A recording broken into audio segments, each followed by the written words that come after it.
C'est beau comme une production hollywoodienne, et c'est presque normal.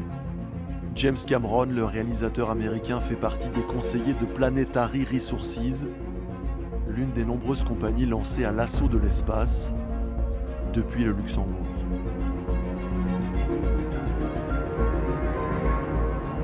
On connaît un succès énorme. Il y a plus de 100 entreprises un peu de partout au monde qui ont frappé à notre porte, qui veulent s'installer au Luxembourg, qui veulent coopérer avec le Luxembourg. Il y a des centres de recherche d'un peu partout au monde qui veulent coopérer avec le Luxembourg. Car le Grand-Duché a voté l'été dernier une loi permettant aux opérateurs privés d'explorer et d'exploiter les ressources de l'espace. Du coup, on joue des coudes pour s'y installer. Le gouvernement prévoit d'y injecter 200 millions d'euros. Quand on voit SpaceX qui nous ont exposé ce qu'ils font, voilà, auparavant les fusées, c'était les États qui les mettaient en orbite. Maintenant, c'est une société privée qui le fait. Sans les financements de la NASA, ça n'aurait pas été possible pour SpaceX.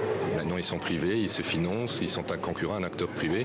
Donc il faut des deux, il faut d'une intelligence. Et cette intelligence au Luxembourg, normalement, on l'a pour jouer finement les atouts du Luxembourg dans ce domaine. Et les atouts du Luxembourg sont les mêmes que pour les autres activités qu'il développe.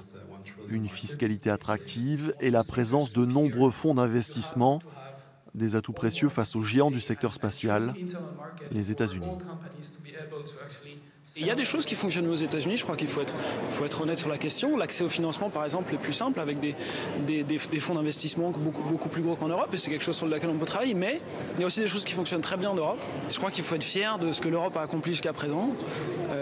On a des programmes spatiaux de grande importance, je pense en particulier à Galileo, qui est le GPS européen, et aussi à Copernicus, qui est un programme d'observation de la Terre, et qui sont deux programmes spatiaux qui sont parmi les plus innovants et les plus ambitieux au monde, et je crois que à ce niveau-là, l'Europe a vraiment de quoi être fière.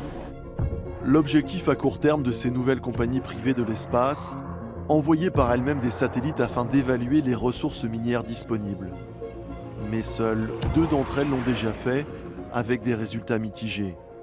Creuser des mines de titane sur des astéroïdes reste pour l'heure sur le plan scientifique une simple vue de l'esprit.